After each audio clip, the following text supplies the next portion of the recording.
To the Gambling Gauchos, part of the Stake in the Plains Content Network, and the Dave Campbell's Republic of Football podcast feed. Just a couple of Casino Caballeros talking Texas Tech, betting on the Big 12 and beyond.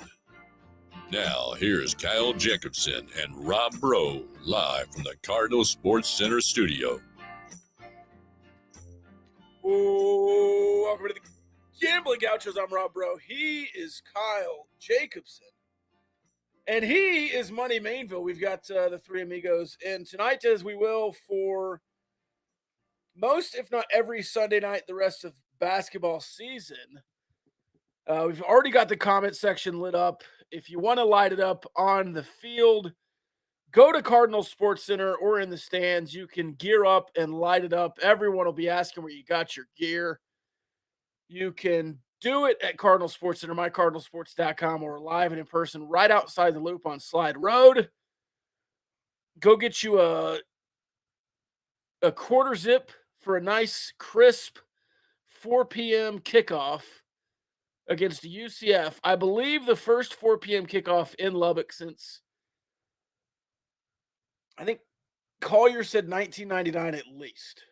I don't think he had the times before that, but first 4 p.m. home kickoff in Lubbock since 1999 at least, and I don't think there was one in 1999. So first one ever. 4 p.m. kickoff, nice crisp afternoon. Get you a quarter zip at Cardinal Sports Center, either Texas Tech or Gambling Gauchos. MyCardinalSports.com. Boys, how we doing? Pretty good. Pretty good. Soccer won. Football won. Volleyball won. Basketball won. Lady Raiders and the men. So pretty good weekend there, Money. Yeah, huge shout out for Maddie for making the trip to Lubbock and making it all possible. But definitely a great weekend of sports for Texas Tech. And then even today, got to stack a basketball win with a big Cowboys win. Kind of just a good weekend to lay on the couch and watch sports all weekend, which is what I live for. All right, I have a question for the boys here. Should we ban Patrick Mahomes from football games for a while? Is it too much pressure? I mean, are we going to go over in these new uniforms that that have his logo on? Is this just too much pressure? Because we play some ugly games with him in attendance. I thought we beat a ranked team for the first time since 2018 on Saturday. In Kansas, it was a win. I mean, you wouldn't be able to tell from some fan reactions, and I've kind of had to do a double take in my own mind on like, wait, why are you mad right now? So I get it. But I don't know. Like, that doesn't seem all that bad to me. That's true. I need to be nice. A win cures all. A win cures all. And a great drive from Baron Morton with a bum shoulder getting it down the field. Absolutely meaning to underthrow that ball by 10 yards to Duran Bradley, I'm sure. Yeah, a little back shoulder. Yeah, we'll call it a back shoulder. And it definitely wasn't offensive pass interference. No. There was no push off whatsoever. Nathan says, nice hats, everyone. If you want a nice hat, you can go to Flint Boot and Hat. No free hats, but it's got I don't know if you can see this. The inscription in gold embossed there. Get you a custom hat at Flint Boot and Hat.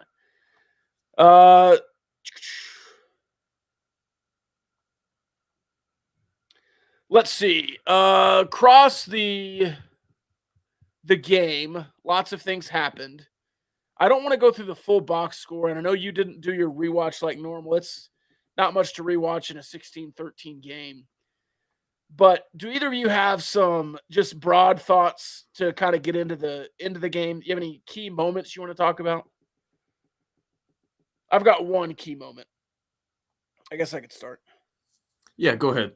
The key moment to me in the game was the 96-yard drive with 0 points from Kansas, where they just gash you all the way down the field.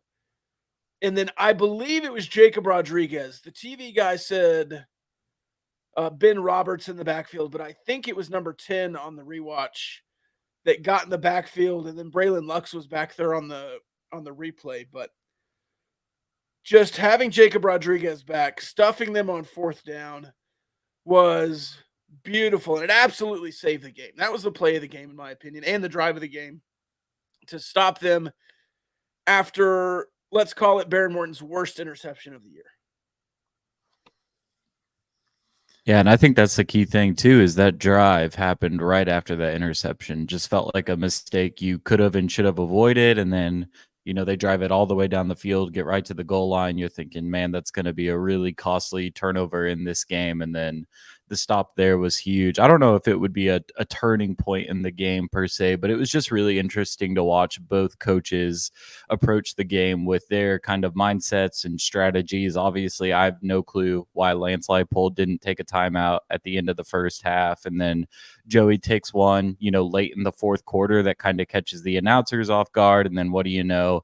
Baron Morton rips off a game-winning drive because you call timeouts to score points. That's kind of, the balance that we saw at the end of the first half. But I think that was definitely, it was like watching chess versus checkers almost. And one guy was playing really conservative, and I mean, he had a right to be with a freshman quarterback in there who hadn't attempted a pass before Saturday. But I think even with, your quarterback having maybe half of his throwing arm, still got the best of you there for playing aggressive, trusting your instincts, and kind of just trusting the strategy that you've played with your entire coaching career at Texas Tech. Man, the announcers, I do want to say one thing about the announcers. I try not to be an announcer basher because I do it in my hobby time. But first of all, finding a penalty on every play on one team is hilarious, objectively funny. There could have been a holding call there on Texas Tech. They didn't call it, and then the absolute bewilderment that you would call a timeout with 30 seconds to try and get the ball back after a field goal or touchdown because you want to win the game. What is he doing? This is crazy. And then calling him a genius 10 minutes later when it worked, or 5 minutes later. It's like, yeah, every coach in America should do that. What is the genius here? He took a good timeout, but man, I thought that was funny. They were so wild about that. I kind of understood their reasoning because they were like, if Kansas doesn't want to call a timeout and they bleed the clock, it takes away their ability to probably run the ball on third down there on third and goal. Rushes the freshman maybe, but yeah, but I was like, yeah, I guess I can kind of see where they're coming from. But then they were like, oh, and since they had 30 seconds left, now they're going down the field. It's like, yeah, that was, I think, the entire idea. Taj Brooks. Here's a question. Did Taj Brooks run out of gas in the second half? Or did you just get really vanilla and have no wrinkles to get him involved late? I think it could be both. I know for a fact, I don't know if he was tired, but I know for a fact you did absolutely nothing to add a wrinkle to the run game and the looks that you were giving Kansas most of the game. I'll rattle off something real quick. So Taj had 33 carries. If we divide those in half, here are his first 16 carries and the amount of yards they got on each of them in order. 4, 7, 5, 6, 4, 5, 11, 4, 5, 7, 5, 4, 10, 3, 3, 5. The second half of his carries, the final 17, 1, 2, 9, 3, 1, 1, 6, 1, 3, 11. Here's where it gets really fun. 2, 2, 0, 0, 0, 2, 0. And you could read Zach Kittley's lips on our second to last drive. He was telling them, hey, 3 first downs, and we win the game. And then it was like, run up the gut for nothing, run up the gut for nothing, run up the gut for nothing. And like, I get it. Somebody listening to this might think I'm talking out of both sides of my mouth because I've been like, hand the ball to Taj all season. But like, the second part of that argument was hand the ball to him in order to open up some other things like play action pass or something like that. And Zach Kittley said, I think it was maybe after like the Tarleton game. It was early in the season.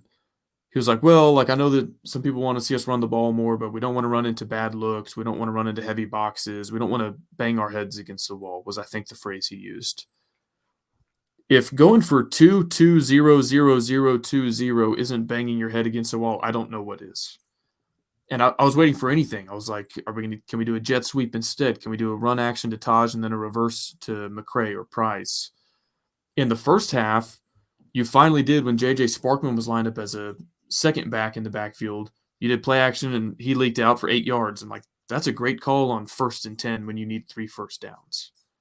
Because it gets you into 2nd and 2. You're very likely to convert from there. You never called that again? No, or like 3rd and 3.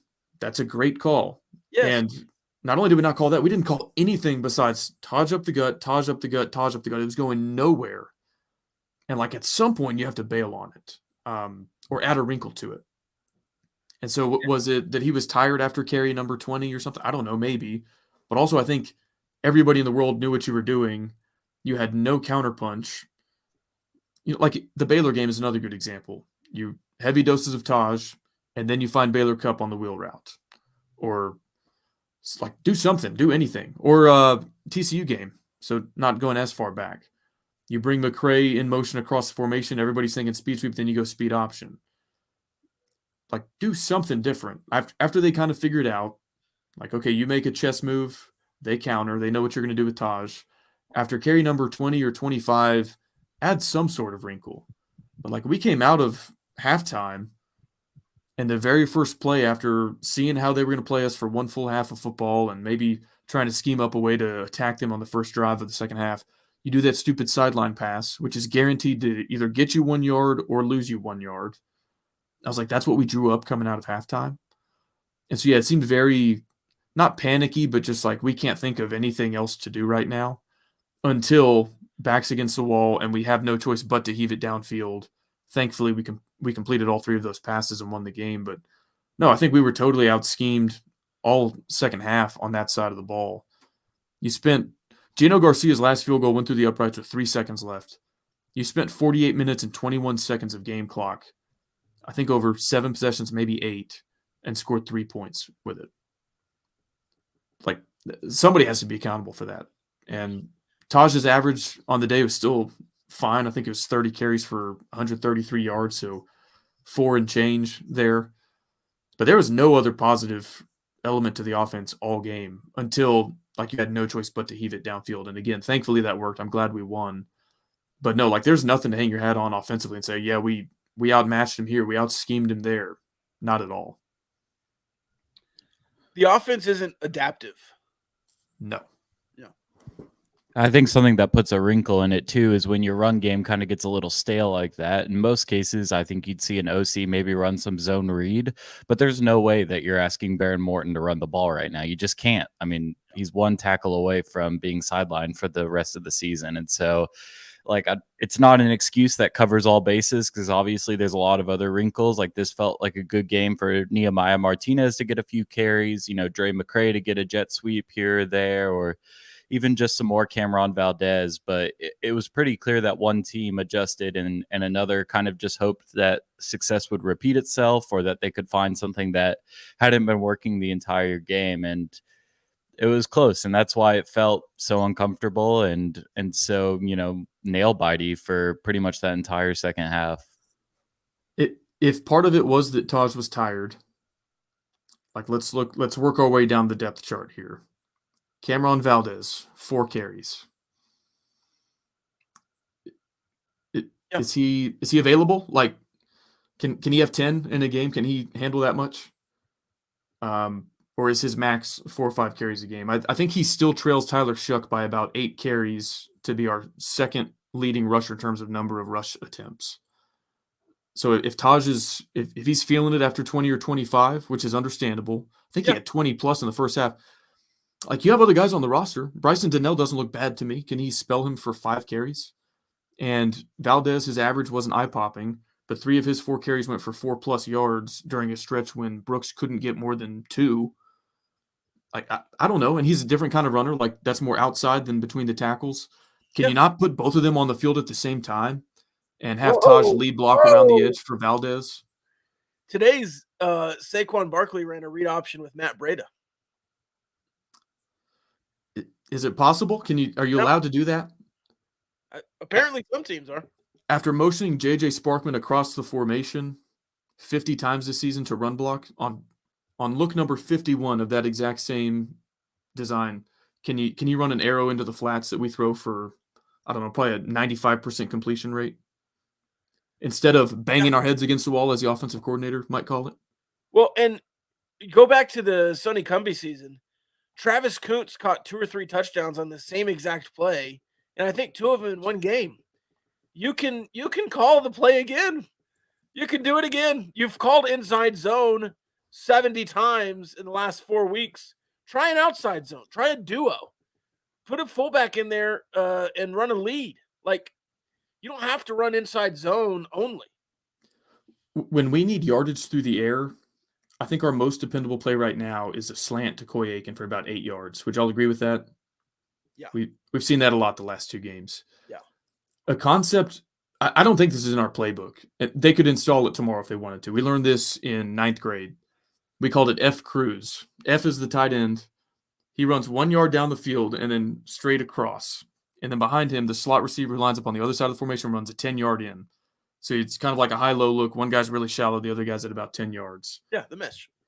If the outside linebacker drops, you throw the shallow. If the outside linebacker picks up the shallow, you throw the 10-yard in. And then you've got like a post behind that for a third read and then running back in the flats. This made me laugh because people have been griping that we don't use the middle of the field. They showed an end zone view of one of our plays. I don't remember which, where like almost the entire field between the numbers is visible, like from the goalpost camera angle. And you've got about like 40 yards of width there and about 40 yards of length. And not a single Texas Tech receiver is in the picture during the entire. Like, do we have guys ever cross each other? Like, do we ever stress anybody horizontally?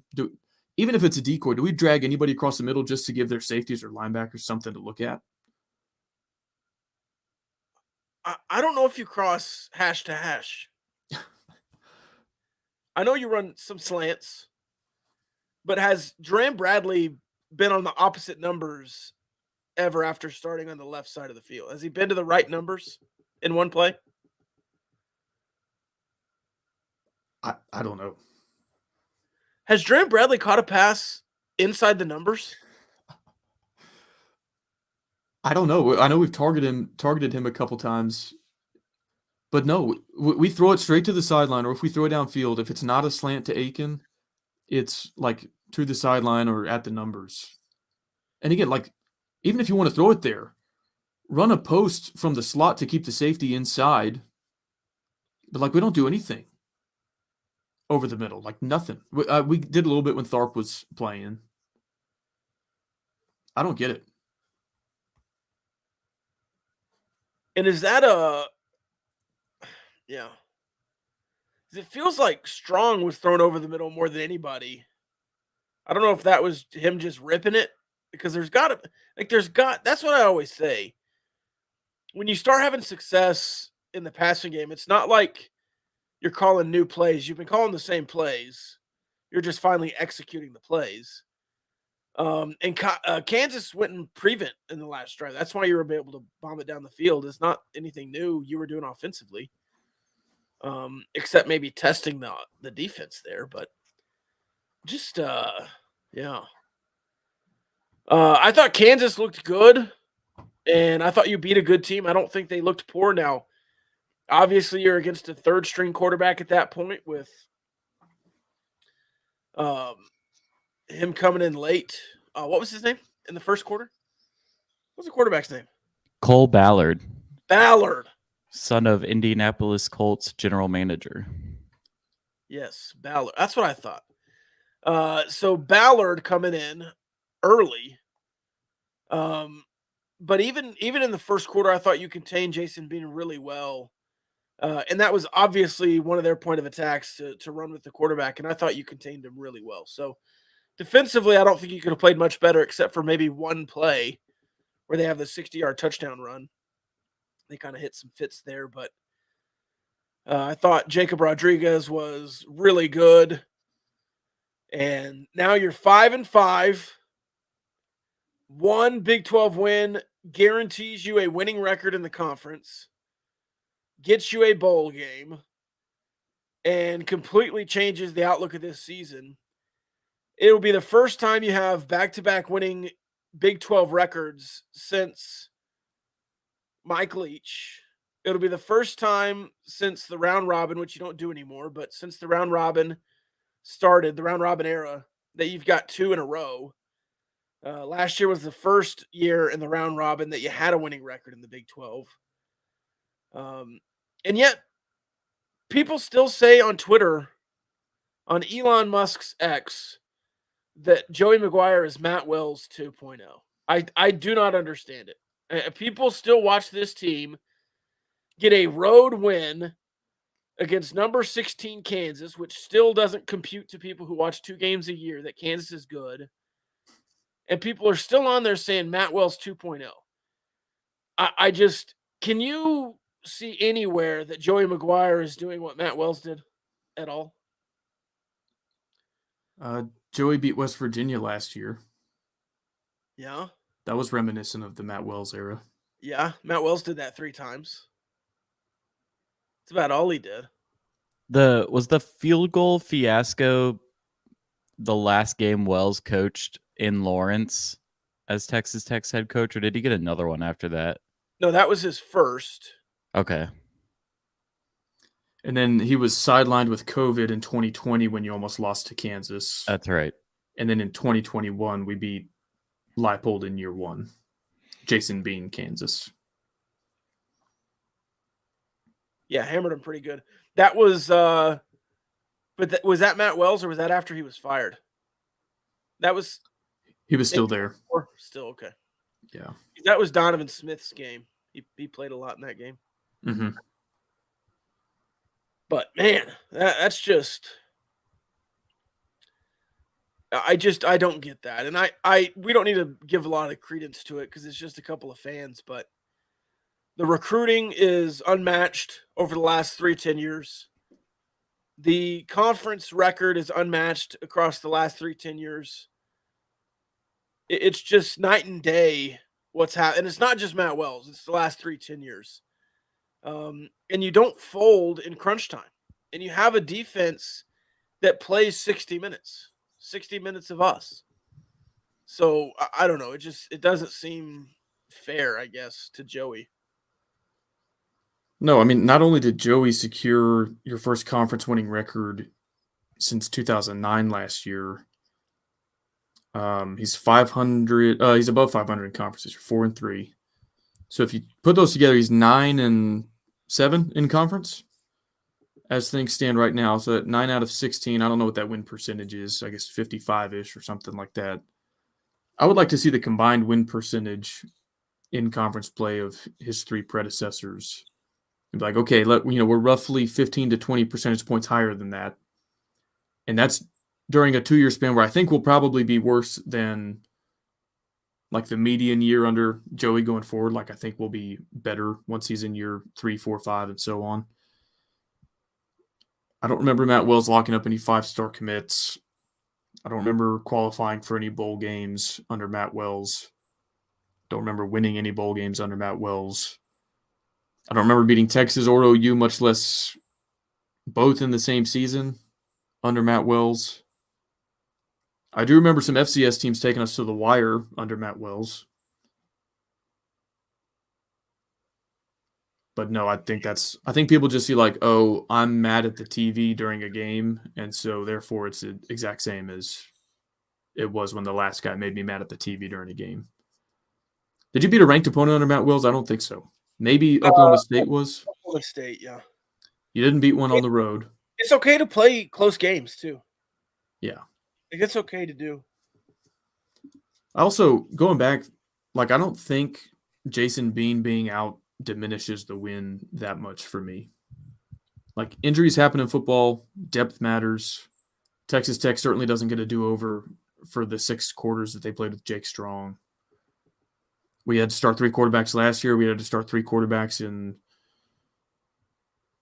2019. I think had to start 3 quarterbacks in 2021. Shuck, Columbia, and then Donovan. So like, it's part of the game. It's unfortunate. I wish Bean hadn't gotten hurt. I don't want anybody to get hurt. But we had Bean pretty well bottled up when he was in. And, we're playing a backup with a sprained shoulder the whole game too. So it sucks, but that's the way the cookie crumbles sometimes.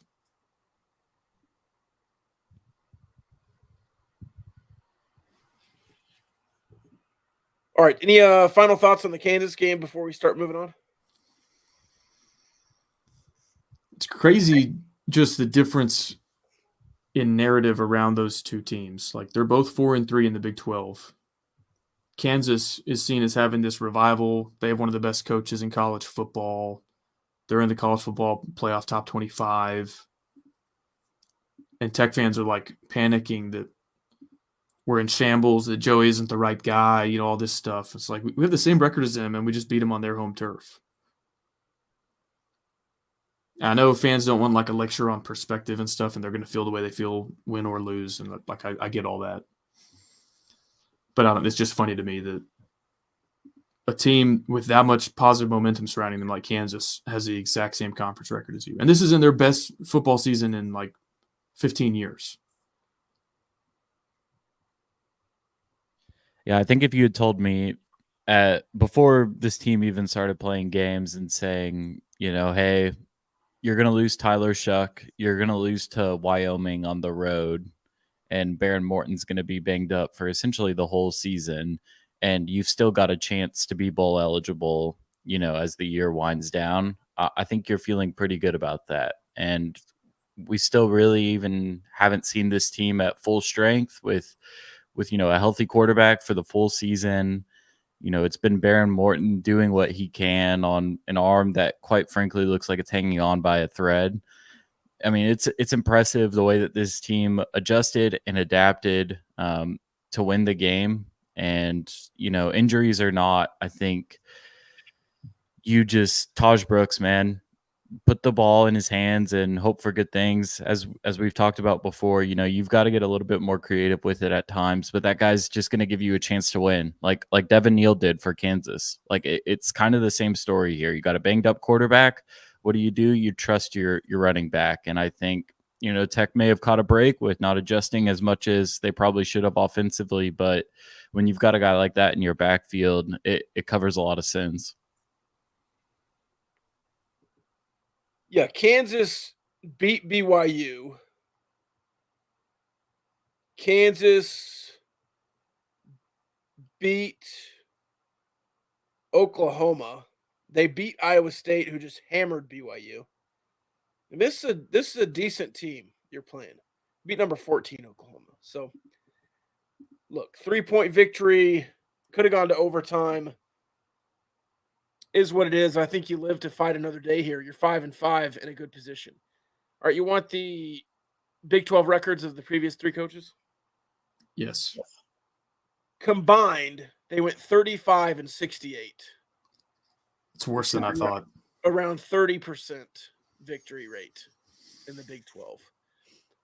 And in 2 years, without two full schedules, you're above 50% winning record in conference play with Joey McGuire. So Joey ups the conference winning percentage by about 26 percentage points. Brings in three of the best recruiting classes, especially the last two of the best recruiting classes you've pretty much ever had here. And fans are like, oh, this reminds me of, other than Jerry Moore, the least successful coaching tenure in our school's history. Like, it's a laughable take. I mean, I can't change those people's minds. Like, if it makes you feel like Matt Wells all over again, then that's how you perceive it. But like, it's factually, historically not correct. That's just a hurt Texas Tech fan feeling bad. And that's a hurt Texas Tech fan that bought hook, line, and sinker into Joey McGuire preseason. And they're just hurt because they believed that Texas Tech was 14 points better than last year and that Tyler Shuck was going to get a cigarette break in the backfield because the offensive line was so good. And again, all this ruffling of feathers is after you beat the number 16 team in the country in their home stadium. And I was frustrated with elements of the game too. I just ran through a lot of them here, so I get it, but I feel like I'm able to compartmentalize a bit and be like, okay, the offense was kind of dreadful, but also we should celebrate a win like this, and the sky isn't falling. And if we do win one of the next two, like, again, you can compartmentalize and say, okay, this wasn't the 9-3 year that we all thought. We're not going to Arlington. But when you put it in the other historical context and perspective, like, okay, back-to-back bowl games for the first time since whenever, back-to-back winning conference records for the first time since whenever, I would have taken a lot of that after a 1-3 start to the season. So again, I feel however you want. Yeah. But that's kind of where my mind is at. You got to win one more for a winning record in the Big 12. But yeah, and you've played your way into by beating TCU and Kansas, which were both kind of like toss-up-ish games. I think you were favored by 4 in one, a dog by 4 in the other. You have the right to earn that at home against a team that until like 24 hours ago I would have said was pretty beatable, and now I'm kind of, maybe we'll get into that on Wednesday. So yeah, we'll see. Like, you do need to take care of business one of these last two, but you have a pretty good opportunity. We talked about this a few weeks ago, but I feel like it's more apt now to talk about because you're 2-0 in your last two.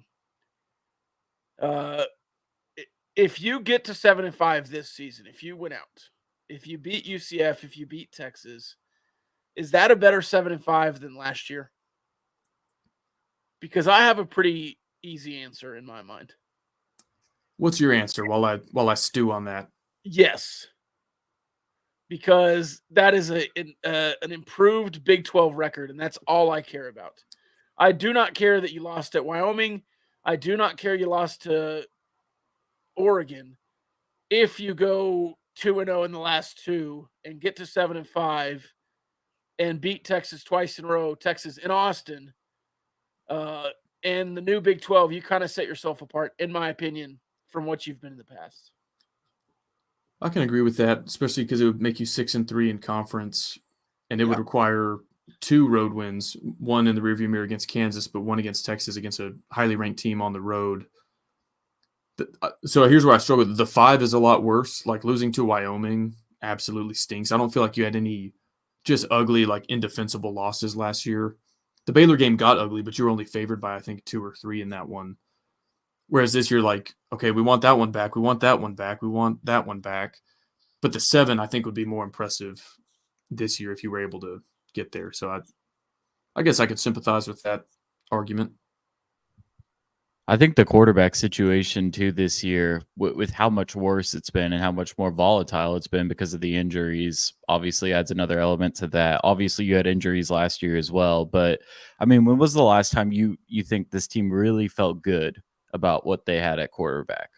Since maybe like before Morton got hurt, like before the West Virginia game. I mean, obviously you felt good about Shuck, and then you felt good about Morton when he's healthy. Then Morton goes down. Obviously, Jake Strong, throws to the other team a little bit too much. Then Morton comes back, but it's clear that he's not 100%. I mean, it's kind of startling, the fact that this quarterback play has been so unpredictable because of the injuries, and this team still finds itself in the position that it is now. Yeah, if you told me at this point Isaac Smith hadn't played a down, Jacob Rodriguez missed half the season, that Bryce Ramirez is playing middle linebacker for large chunks of large games, I would have been ecstatic with 5-5. It's all about perspective. You had a different perspective preseason, but to get back to 7-5, and I would say 6-6 is going to be a good record, considering what this team went through this year. Obviously, you still are in pain over BYU, especially with some of their Big 12 losses. I think you could have beat West Virginia with a healthy Behren Morton. And I think that Wyoming game you obviously want back. But yeah, I think 7-5 would be a really good finish for this team. And that would be the best Big 12 record since 2008. I would have to go back and look at some of your other Big 12 records. Obviously, you play an extra Big 12 game there, but that might be the peak of most of what Mike Leach did if you got back to 6-3. except for 2008. Yeah. There might have been another season where he lost 2 Big 12 games, but that would have been 6-2. Yeah, I think 2005 was maybe a 5-3 conference record. I think that was back when you played 8. Yeah. No, it must have been 6-2 because the third loss was in the Cotton Bowl against Alabama. So, I mean, to get back to that level in the Big 12, and to have 2 games where you feel like you should have won. I mean, that, as much as that sucks, that's a pretty good feeling. Now you got to win 2 to do that. You got to win 1 to have a 5-4 record. But either of those, I think, are good finishes to this season.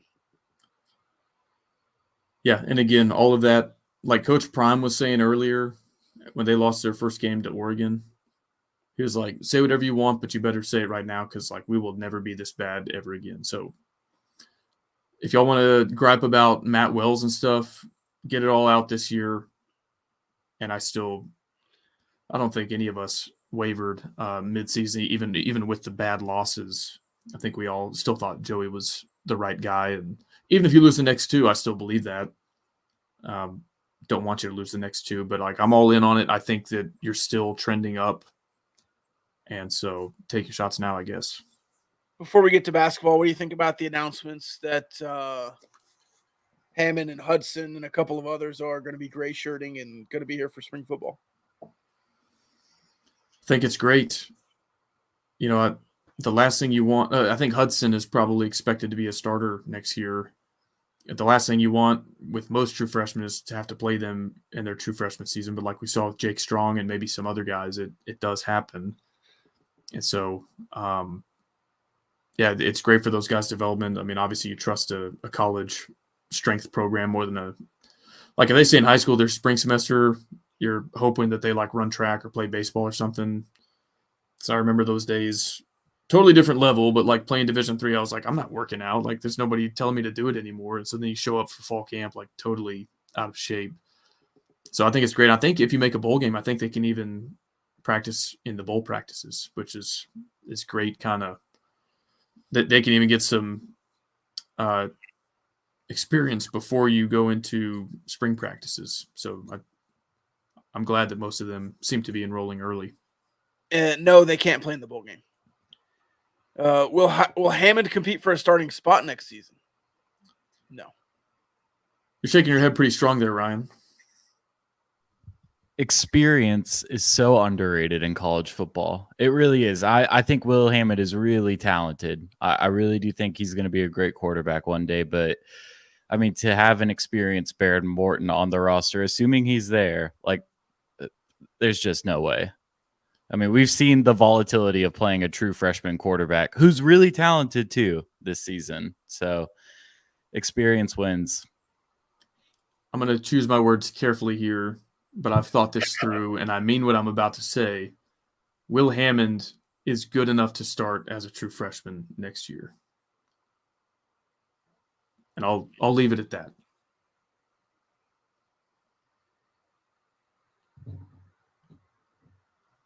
Fair enough. If I'm going to change this question, and this is the last question before we get to basketball. If Morton had been playing since game 1, if a healthy Morton had been playing since game 1, what would the record be right now? Healthy being the key word. I think bare minimum, you win 2 out of these 4: Wyoming, Oregon, West Virginia, BYU. So that'd be 7-3 minimum. Yeah. That's like, okay, even if you say Oregon, whatever, like we're going to pretend like even if Behren Morton doesn't turn the ball over 4 times like Shuck did, let's say you lose to Oregon because they're a really good team. 2 out of the other 3 seems like you went to overtime with Wyoming and you shouldn't have. You were favored by 6 against West Virginia and didn't score for 1 half. I think you scored 3 in the first half. And then BYU, your defense only surrendered 20 points, and a lot of that was aided by multiple turnovers. So 2 out of those 3, even if you're just saying Oregon's an automatic L, which I wouldn't even be willing to concede, would put you at 7-3. And I kind of actually alluded to that on one of the Patreon posts after the TCU game. I think it's fair to say they picked the wrong quarterback coming out of camp, and if he were healthy 100% all season. I don't think we've seen him throw a pass at 100%. I guess against Tarleton we did. But yeah, I think 7-3 minimum if he's healthy all year and is getting all those snaps. The name of the game is snaps. All right, let's yes. That's where I actually think experience is overrated. I think a lot of coaches just default to the older guy. And it's like, yeah, okay, Shuck is 27, but we're not executing the offense very well. But I think we've seen a healthy Morton execute an offense. Oh, Yeah, you know what's not overrated? What's that?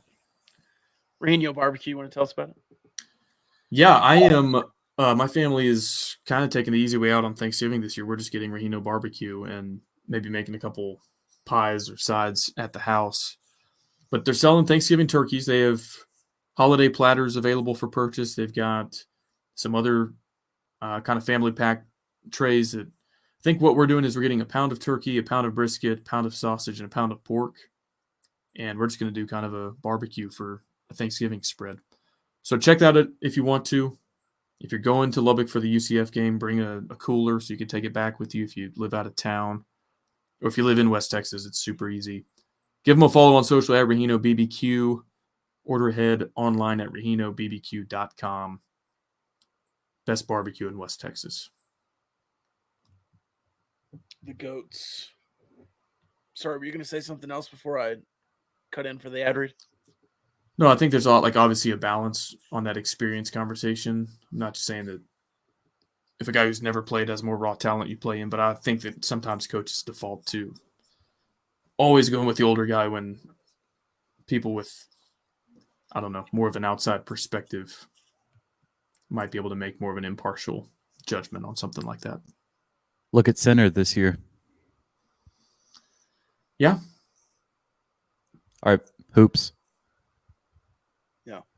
We had an elbow problem at the football center. All right. Let's get into hoops. Pop Isaacs today. Do we want to go? How do we want to do this? You want to cover both games or you just want to talk about basketball in general? Kind of lump them together. Money, what do you think? I don't want to talk through both games individually. Yeah, let's do a lump. Okay. So Pop Isaacs goes for 19 in game one, and then had a bucket in the closing seconds of game two to get on the board beyond free throws.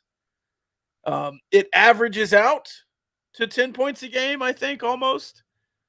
But a rough one for Pop Isaacs. A couple of guys stepped up in his absence, though.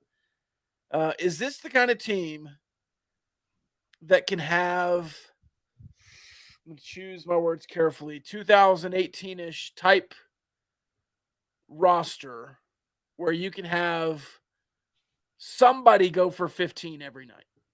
Somebody. Not one guy, but somebody goes for 15 and a couple guys go for 10 every night. Yeah, they're deep.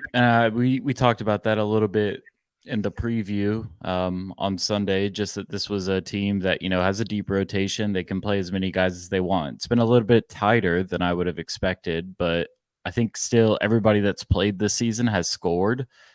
So that gives you a little bit of a insight into there. And I think this is the luxury as to having so many guards on this roster is when a guy like Pop Isaacs doesn't score, you at least have some sort of reinforcements available to capitalize on that.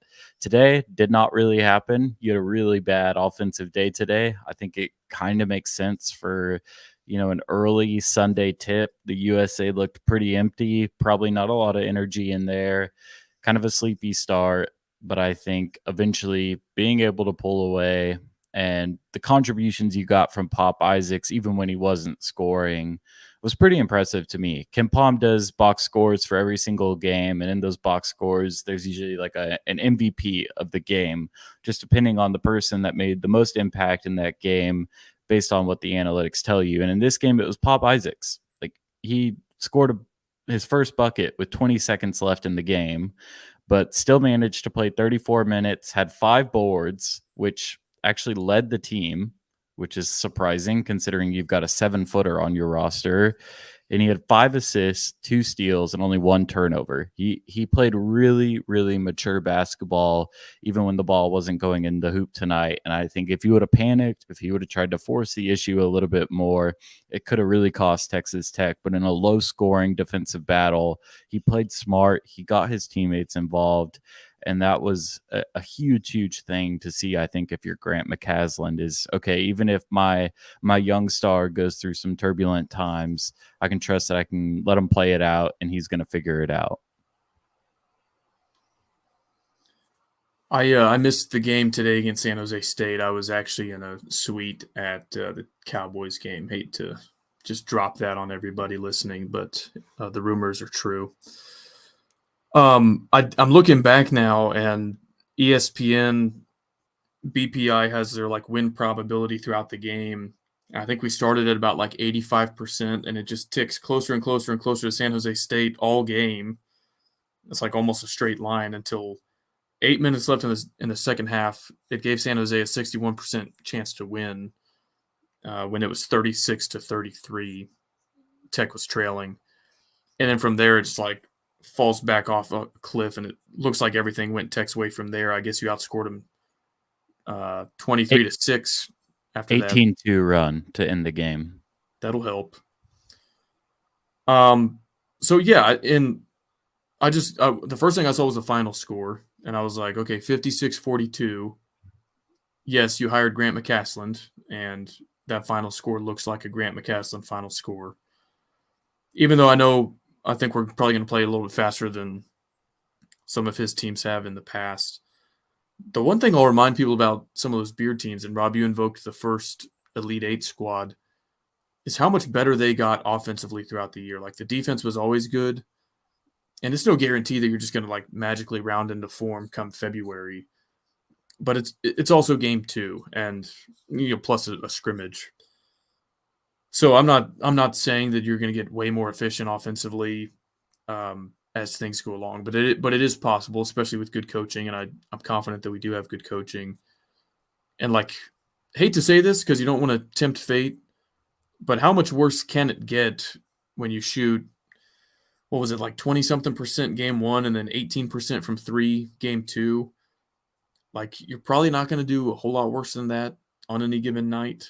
And so I hope that this represents the absolute floor or close to it on what you do on the offensive end. And if your defense is good enough, like that could still keep you in some games, even though the offense is ugly. I know that's not the way fans want to see the games go. They don't want to watch 56-42 rock fights. But it might take some time to find a bit of cohesiveness on the offensive end of the floor.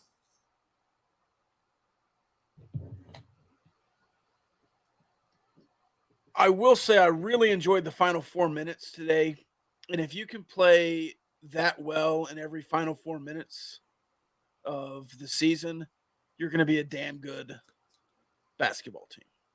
Wouldn't you rather have this than Georgetown last season when you were up by 20 and then blew the lead and had to scratch and claw to not have an epic collapse? Yeah. Would you rather be up 2 with 5 minutes left and win by 14, or be up 30 with 5 minutes left and win by 14? Yeah. I mean, I would rather – I guess both would be fine, but I guess being up 14 and losing by 2 or winning by 2 would feel worse than the opposite. That just seemed too obvious. Couple of new players really looking good. Who would you say I know it's just 2 games, but who's the best newcomer, the newcomer of the week, I guess, for Texas Tech? Probably got to be Devin Cambridge. I mean, played a ton of minutes in the opener and then had 15 points today. He was really good. Just kind of a different flavor of that guard lineup. Like, you've got Toussaint and you've got Isaacs, you've got even McMillan, who kind of falls into that category of like guys who want to put the ball on the ground and get to the basket Whereas Cambridge kind of just like floats around on the wing, and he'll take his open shots and he'll make good passes, but he's not always in that true aggressive playmaking mode. And I think that's a real benefit to this team to have a guy like that on the roster. And so I think I'd probably give it to Cambridge, but Warren Washington was really, really good today. He was their only source of offense in the first couple of minutes to start the game, which when you start the game and you're automatically operating out of the post, it's usually not a good sign that you're having a good offensive day, but it managed to work and get Tech some baskets when they needed it. And so probably give it to Cambridge, with Warren Washington being kind of my honorable mention. But Joe Toussaint's been really good as well. And I kind of got the feeling in the A&M scrimmage that he was going to play a lot of important minutes for Tech this season. I don't really know where he's going to end up in terms of a score. Like, I don't think he's going to end up being a top 3 scorer on this team, but I do feel like he's going to give you some of the most valuable minutes you get out of this roster. And a huge part of that is obviously the experience that he has playing in this conference. Yeah, and he's kind of the need a bucket guy. He can get you a bucket when you need one. If you're on a 3-minute drought, he can hit an easy layup or a jump shot from mid-range and kind of get you going again. Defensively, I think you've been really good. It is hard to tell game to game who's good and who's not. But A&M Commerce, who you played in your first game and covered against, then went on an extended road trip to Kentucky and the played Kentucky better than they played Texas Tech. Now, does that mean Texas Tech is better than Kentucky? I don't know. I've got some head shaking here, or nodding. But those are some teams that have played some other teams, and you'll get more of that as the season goes on, is what I was trying to say. Yeah, I hate to be Mr. Silver Lining, Mr. Sunshine Pumper on this episode. I know it was hideous for the first 80% of that game, but there are Power 6 teams losing bye games in November. And, they're maybe hanging on to the same thing, like, oh, maybe we'll get better as the season goes on, and maybe they will. Like Oklahoma State last year, I think, is an example of that. I think they lost to Sam Houston or somebody last year and then became a pretty tough out in Big 12 play. Like, would you rather win ugly by 12 or lose these games? Because there are programs of your caliber-ish that are losing these games right now. So I would rather build off of an ugly win than lose one of these and try to build off of it. I'm not a go back and talk to other people that have left kind of guy, but a lot of people in our fan base are.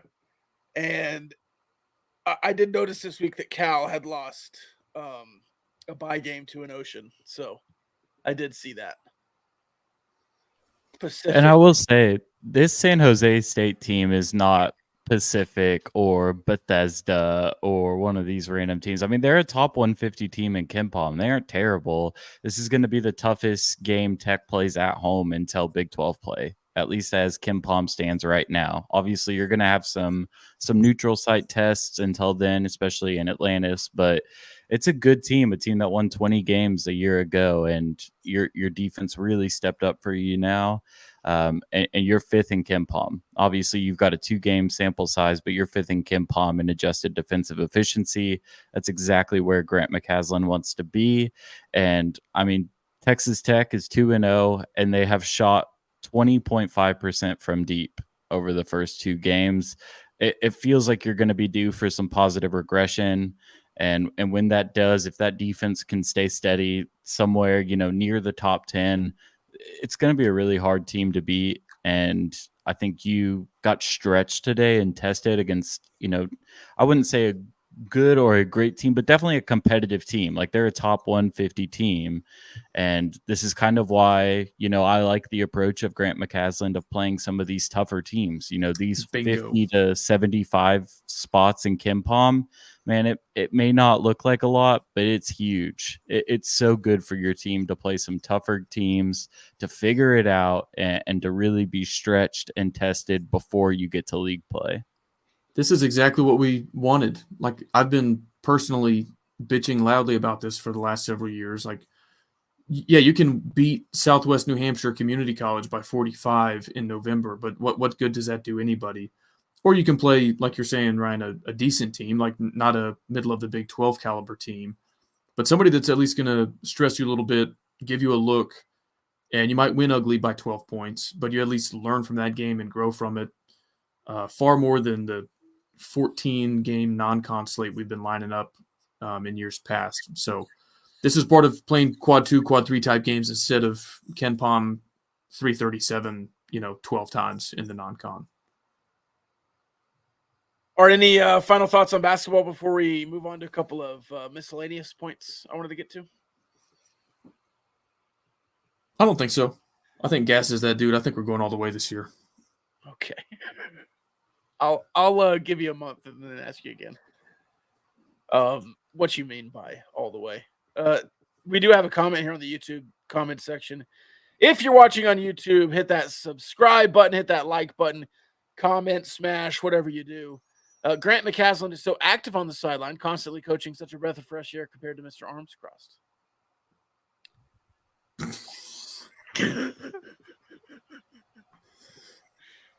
He was very active today after Robert Jennings tried to put the ball on the floor and take it to the basket. He let Jennings know about that for about 5 minutes on the sideline. He was just sitting right next to him on the floor, just talking to him.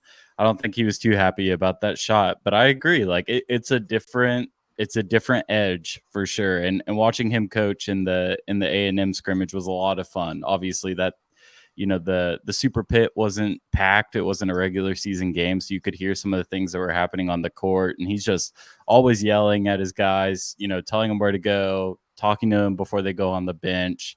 He's involved. He's active. And when he was talking to Jennings, I mean, he was just completely faced away from the floor, just talking to Robert Jennings. Like, what did you see? What was that? Let's not do that again. And he got put in the doghouse for a little bit, didn't come back in. I think EY got put in over him to close out that half, but he is definitely a coach. Like there's some guys that you watch and it's like, yeah, he's meant to do this. And it's pretty clear that Gas has that touch. I think we need to let Bob Jennings cook, grown ass man. But I actually do like that coaching approach. Like the result against San Jose State matters. You certainly don't want to lose this game, but this early in the season, I think it is more important to focus on more individual kind of local elements of the game like that. Like, because you need to correct that now rather than just like, hey, go sit on the bench. We'll talk about it in practice next week and give full attention on the game itself. Like it's a teaching moment. It's a learnable moment. So I like that. Like I said, I missed the game, but I'm glad you described that because I think that to me shows like a good focus on like individual player development. And if you're doing that with several guys throughout the game, obviously that's going to pay off for the entire team later on. And, it's different when you're in the middle of conference play and, trying to beat Oklahoma State or West Virginia, whoever. Maybe you don't give it as much attention at that point in time.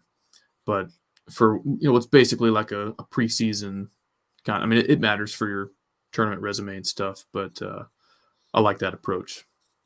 Another comment says Mr. Arms Crossed is 2-0 right now. He's not the head coach of East Carolina, and they've played Ferrum and Campbell. And given up 61 and 63 points. It's good for 132nd in Ken Palm's defensive rankings right now. Ferrum. Defensive architect. I have never heard of Ferrum. They're not even ranked in Ken Palm. I've no idea what this university is. I do know the Campbell Camels. All right. I think that game I think we were supposed to play Ferrum this year, and then with the coaching switch, I think Adams wanted to play them in Lubbock this year. Yeah, that was Sean Sutton special. Yeah, I think it was actually going to be a home and home, so we could play him twice because we loved playing non-con teams like that. Ferrum, I hardly know. All right, 2 things here. First thing. Why in the hell is Baylor messing up the rivalry, putting out graphics for a Bluebonnet Bowl? Or no, Bluebonnet Battle. Is it Battle? the Bluebonnet battle. Why are they now having a Zoom with the student body presidents from Baylor and TCU that are likely going to announce the Bluebonnet Bowl and a trophy for the Bluebonnet Bowl? Why change the name? A. B. Why go away from the rivalry? I don't understand that. I don't know either. It just doesn't make sense to me. The rivalry is a great name. And if you need a trophy, come up with a trophy. If you don't want to play up the religiousness of the, because that's what it's a play on, the Baptist revival. But man, it's just such a good word, the rivalry. So I asked some Baylor peeps, like, what was the impetus for changing it? And they don't know. As far as I can tell, they're like, well, like maybe it was this, maybe it was marketing, maybe it was. Our friend Joe Goodman says, I just know someone in the room said, why don't we just call it the rivalry? That's what everyone already calls it. And someone from one of the two schools said, quote, that's rude and makes light of a legitimate religious event. I would put real money on it. That's what I think, yeah. Like, I don't know. To me, that's crazy. But, I mean, it's kind of like Oregon and Oregon State changing Civil War after 100 years. Like, yes, the Civil War in itself was like a obviously tragic event with a lot of human toil, but like it's also been 160 years, and nobody, when they think of this game, is like, oh, like they're making light of the real Civil War. Like, I mean, it's a football rivalry name. So I can't imagine, being offended at something like that, but maybe that was part of it. Who knows? Has Baylor done anything exciting this year? Like, obviously, they've stunk on the football field, but now you have this, and then you had the blackout uniform debacle where they wouldn't do it. Like, it's just a sinking ship right now. RG3 ran out with the Baylor line when he called their game. They had a 28-point comeback. Yeah. To avoid being 2-8 right now. I was thinking about that, kind of that same thing. I was on their Twitter page to get a picture of their uniform for the uniform rankings. And even their Twitter bio, I mean, it's like somebody is almost trying to make fun of Baylor football. It's like, class and integrity, person over player, which, like, I'm not opposed to any of that. But it's like, do you care about winning football games? Like, they don't say anything. I don't know. Like, obviously, you don't want to win football games at the expense of those traits. But again, it's like, I don't know if anybody would automatically accuse you of that if you happen to not be 3-7 right now or whatever they are. Yeah. So I don't know. Like, I've seen Baylor fans tweet that, like, after every post-game press conference when Aranda kind of just is like, yeah, it's a defeated locker room, but we had our best week of practice. They're like, yo, this is what person over player, like that motto gets you. And again, I'm not like word for word, person over player is a good mantra to have, but like when that's the only thing your program is emphasizing while you're like getting the doors blown off you every week, it kind of leaves people wondering, it's like, how serious are y'all taking this? When Kansas State went up 35-7, I think, somebody tweeted, Baylor played tug of war in practice this week. Like, just like such a perfect. I mean, that's like the vibe I get. It's just like they walk around the facility and Aranda like deeply cares about their personal lives and like, how's class going? How are your parents? Which is all great. But it's like, do y'all run any plays? Do y'all like pride yourselves on hitting anybody? Or do you think Nick Saban is person over player? This is a funny argument. I was reading, I'm going to go way off base here by answering this, and I just thought of this on the fly, but I was reading an article about the concept of, like, if you're a billionaire and you're engaging in philanthropy, the argument was that, like, there's nothing Bill Gates could do philanthropically that would match his contributions to society by, like, inventing the computer, whatever Bill Gates did. I know he didn't invent the computer, but like what Microsoft has achieved as a company has done more for society than anything he could do philanthropically.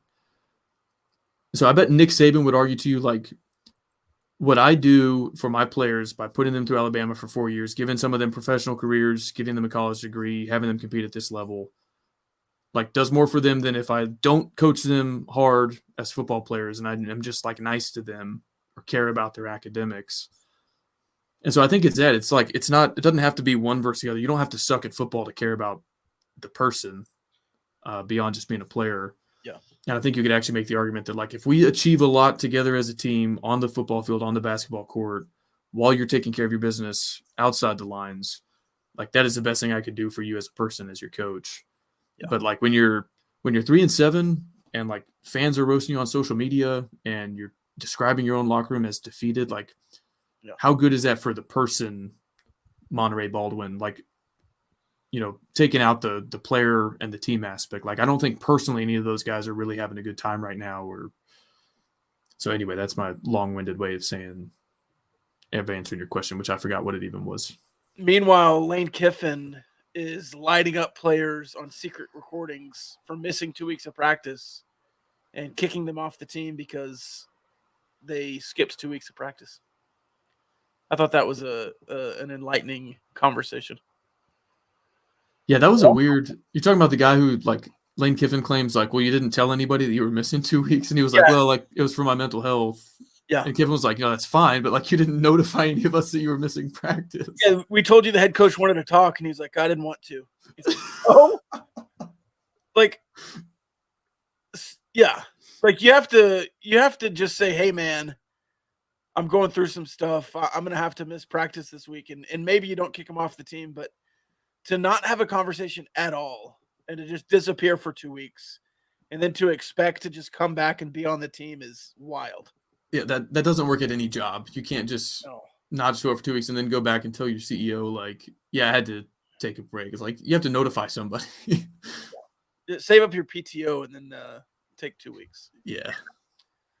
I just thought that was funny. All right. The other thing I wanted to bring up was Jimbo Fisher, who I believe is officially fired. Do people know that you just photoshopped the Joe Klatt Texas Tech tweet? Are people getting the joke? Because that was a pretty good Photoshop. Yeah. Too good almost. I was really hoping to bait Klatt himself into being like, this is not real. I was like, I mean, it kind of is. Like you said, most of the words in this just about a different team with a one game difference in the win and loss column. Yeah, they're 5-4 now. A&M 6-4. 6-4. And we thought it was inappropriate to fire Wells at 5-3 because we still had a shot at a bowl game.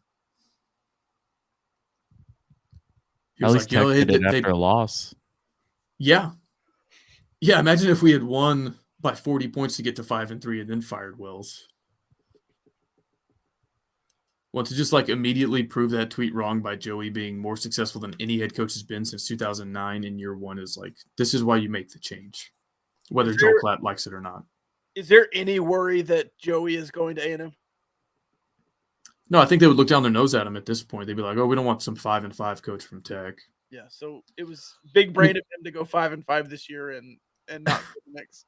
The fact that they think they can go get Dan Lanning or Norvell from Florida State, like why would a guy who's in the playoff hunt at a program more prestigious than A&M, unless you're just going to do the Jimbo deal for every head coach moving forward, like, hey, win or lose here, you get $150 million. Like, I don't see the appeal personally. And I know I'm biased because I'm not like an A&M fan, but I don't know why you would leave.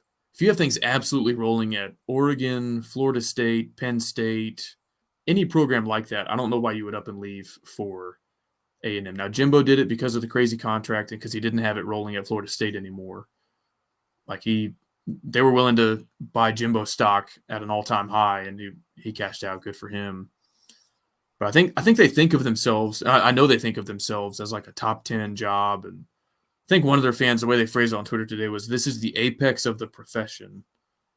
And I don't view the job that way. I view USC, Ohio State, Notre Dame as, you know, the apex of the profession.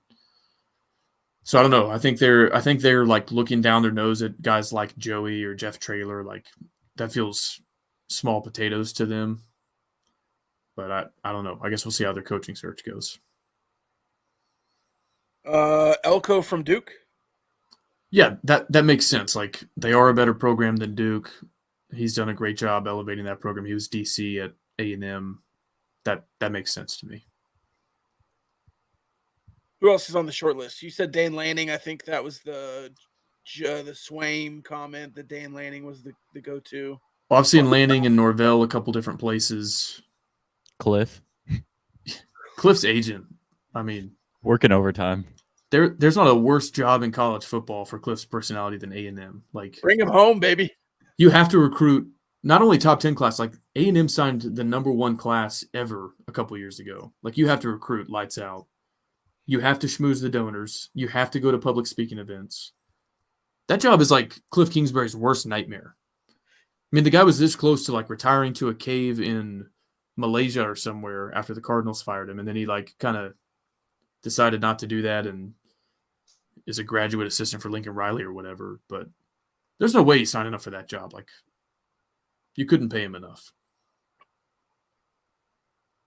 You think?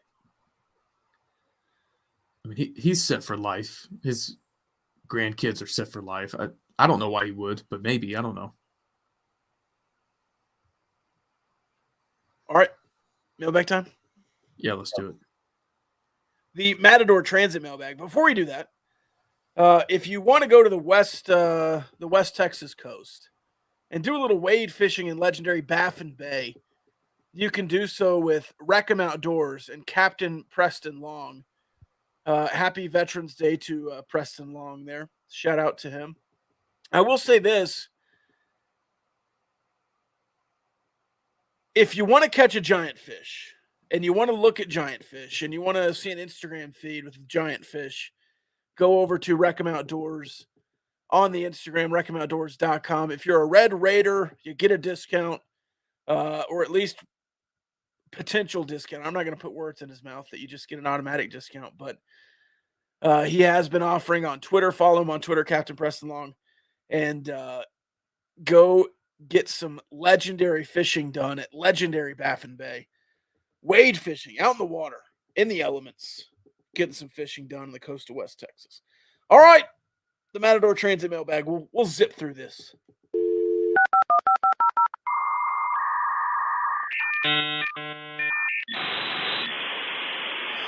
You've got mail. Mail time. The mail's here. Come on. I found these in my mailbag. Well, it's time to reach into the old mailbag here. Enjoy reading the fan mail. Don't read it all at once. Any mail for me? You don't have a Tic Tac, do you? Did I get any mail? No. Why not, honey?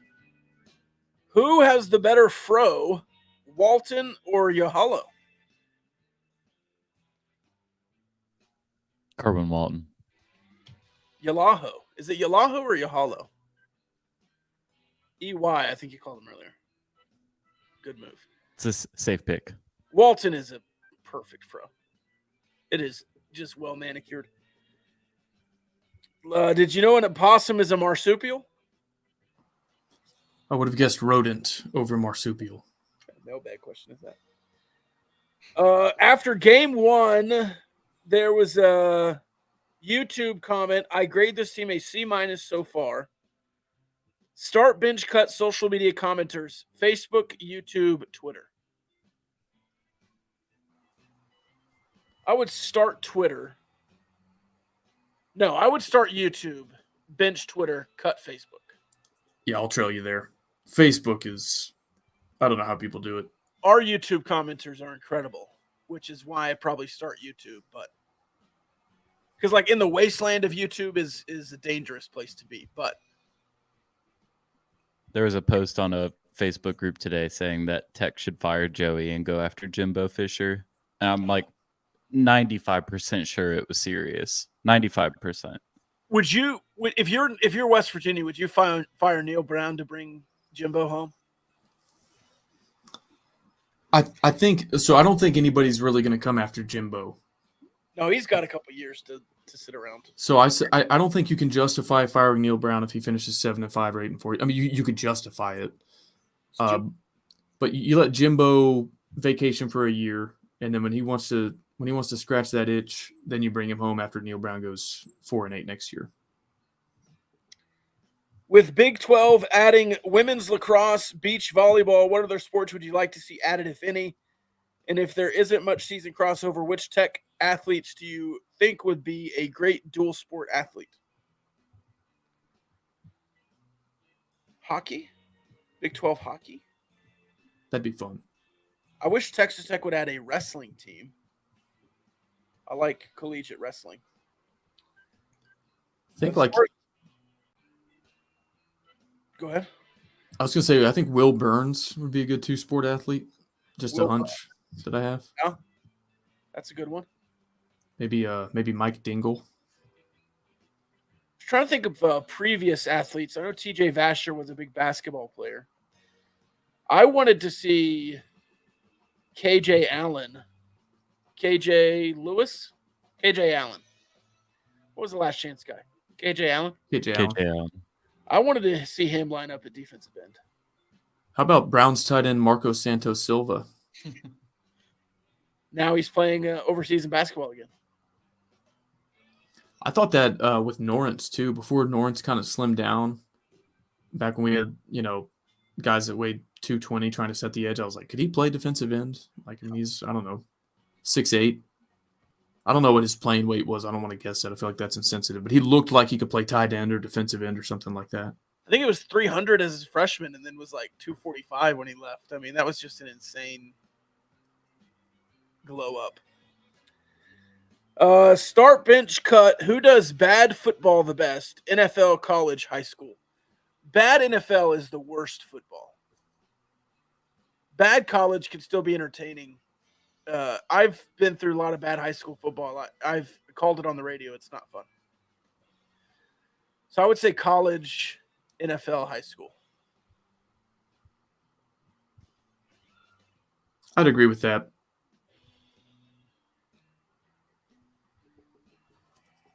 I'm going to throw this question out, not even answer it, because you've signed long-term Big 12 tournaments in the DFW and Kansas City areas. But where would you want to have the first? I said I wasn't going to answer it. What do you need to do so this team can get a killer instinct? This is about the football team. Seems like they do just enough to win. Sooner or later, that will come back to haunt us. Well, you did enough to win. I'll never be mad at doing enough to win, especially on the road against a top 16 team. I feel like game-winning drive at under a minute is about the most killer instinct thing you can do. I mean, obviously you've got to be more consistent throughout the rest of the 60 minutes, but to turn it on like that's pretty much, bailing out to win the game.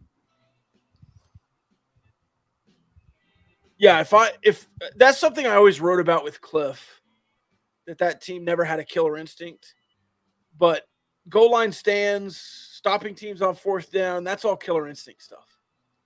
We won a lot of close games last year.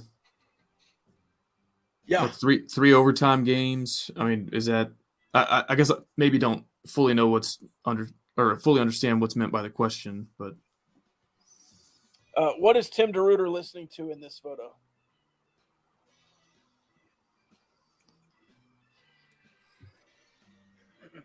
Some Credence, maybe? Like an old Bill Parcells X's and O's audio tape about like the fundamentals of the 3-4 defense or something like that. I don't know. Pink noise. What is that? Stuff you play to make you go to sleep. Calms your mind. I thought that was white noise. Is it pink noise? Pink's better for you. Helps you sleep more or something. Oh, I have seen this. There's like blue noise now, and there's a bunch of different colors of noises. Okay, I did see this. Start, bench, cut, pink noise, white noise, blue noise.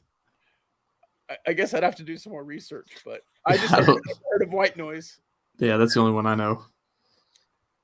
Despite the overall record of the season, are you pleased with Texas Tech's improvement on the road? Yes. Yes. How different would the offense look if Jalen Polk had not transferred? None right now. Yeah. I mean, unless he can catch comeback routes that are 10 yards underthrown because your quarterback doesn't have an AC joint. I mean, it's kind of the reality of the situation you've got here. With a healthy Baron Morton, sure, it looks a lot different, but I think right now it doesn't really change your situation all that much. I think if he can catch 50-50 balls, because we're probably not gonna scheme him open. Should we be worried about UCF? I mean, yeah. What do you mean worried? Like, you need to take that seriously. No, fans. I think we need everybody's focus on UCF this week. I mean, I think it's kind of like the opposite of the Kansas game. I said you had a 40-45% chance to win that game. The market, the analytics all confirmed that. I think this is like the flip. You've got a 55% chance to win this game. So, yeah, you need to take them seriously as an opponent. They could easily walk into Lubbock and beat you, especially if they play as well as they did against Oklahoma State on Saturday. But it's also very winnable for you. So, worried, I don't know.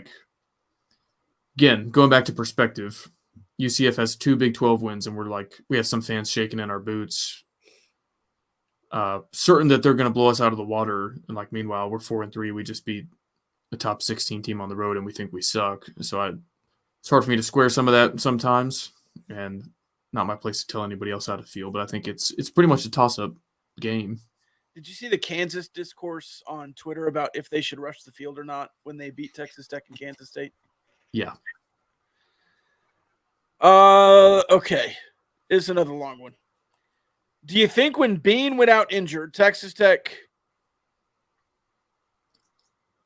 I'm going to cut this question. Do you think when Bean went out, Texas Tech limited the playbook because they were already up 10 to just win ugly? Or was that a horrible game plan from the jump? Was the question asking if our game plan was horrible from the jump? Offensively, yes. Oh, okay. I thought they meant defensively. No, offensively. Do you think when Bean went out early, do you think they tightened up the offensive game plan just to control the game? I think it's possible. I think there's some evidence of that. I think so too. Where does yesterday's win rank amongst Joey's best wins? Third. Behind Texas and Ole Miss? Yeah.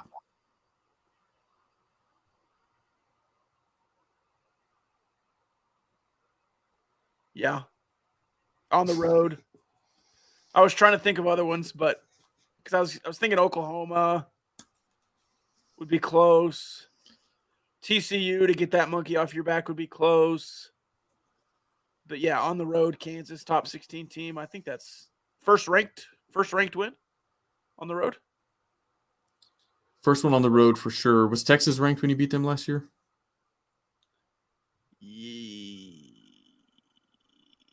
I don't know. I think they had just snuck in back into the top 25. I could be wrong. Oh, and Houston was ranked when you beat them last year. So, yeah, it was the first ranked win on the road, but I think you might have had 2 last year. Definitely 1. Since we were favored by 16 and won by 14, is it time to panic about McGasland? According to large segments of our fan base, maybe.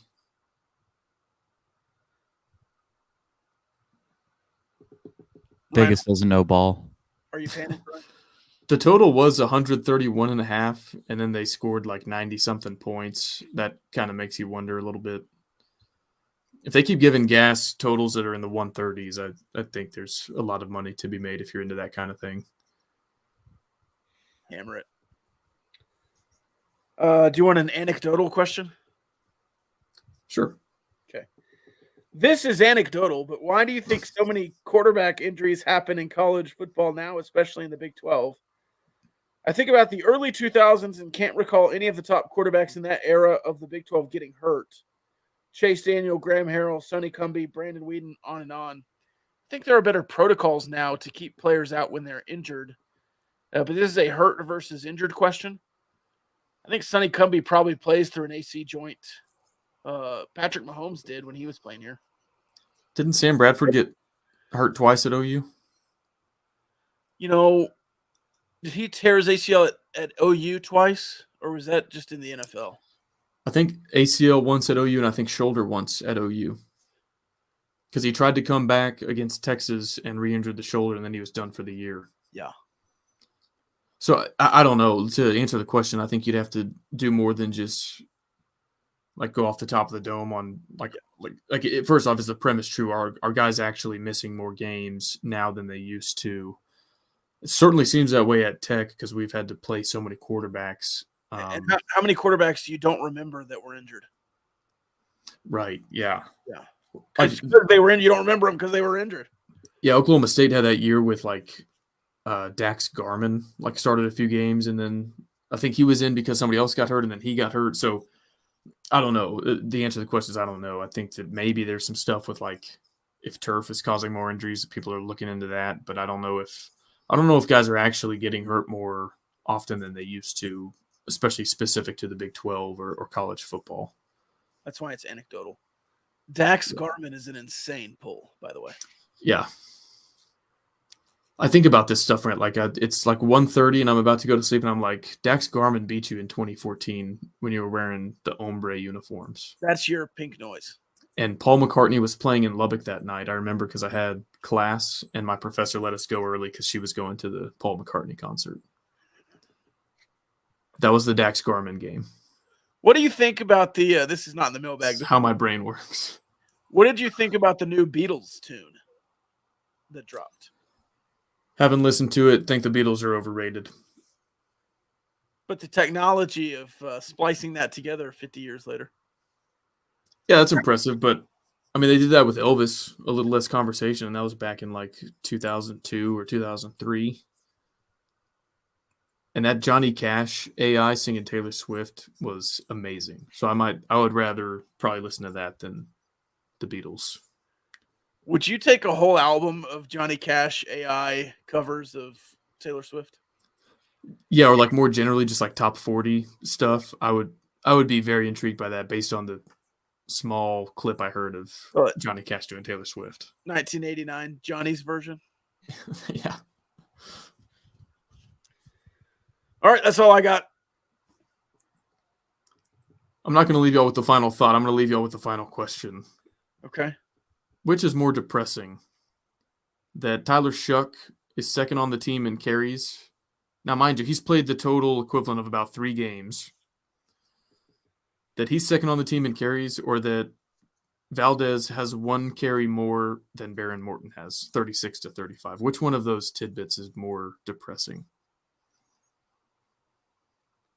I think the Tyler Shuck one, because he hasn't played since West Virginia. They're both pretty frustrating, though. Yeah, I don't think this past week was maybe the first time that it was okay, maybe Brooks is running out of gas a little bit, which is understandable. Career high 33 touches. But you think about Cameron Valdez, we were talking about Matt Wells a little bit earlier in this episode, and that was his best recruit that he landed at Texas Tech was Cameron Valdez.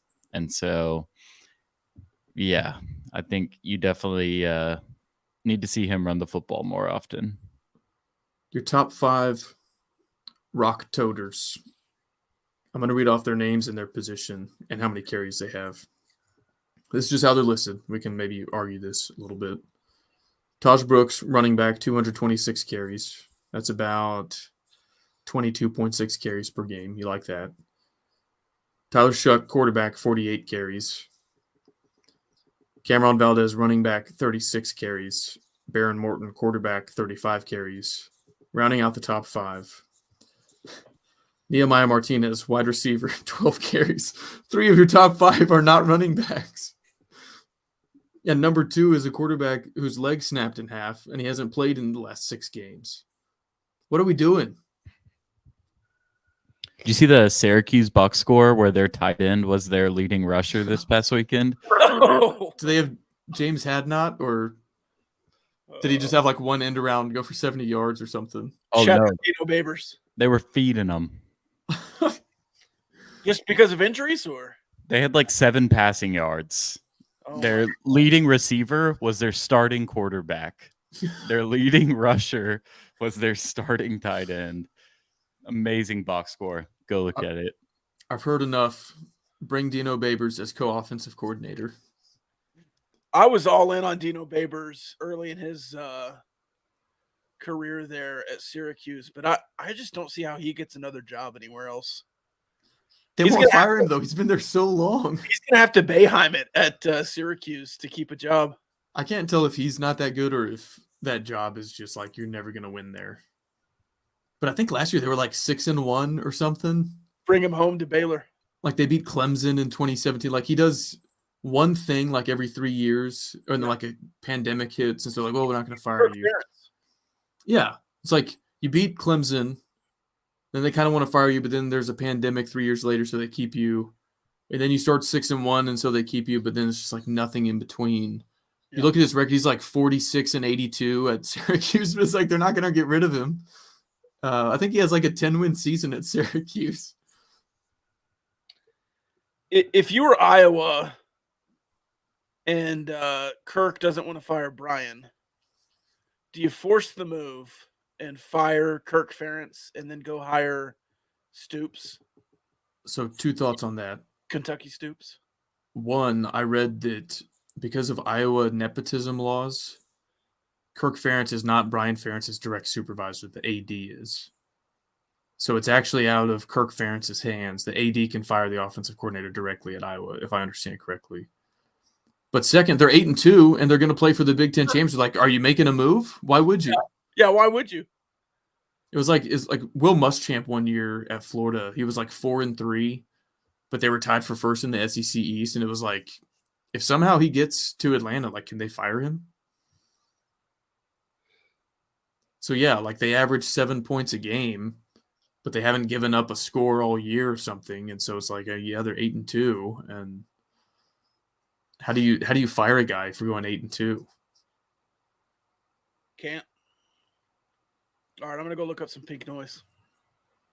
And the Syracuse box score. And the Syracuse box score. All right, love y'all.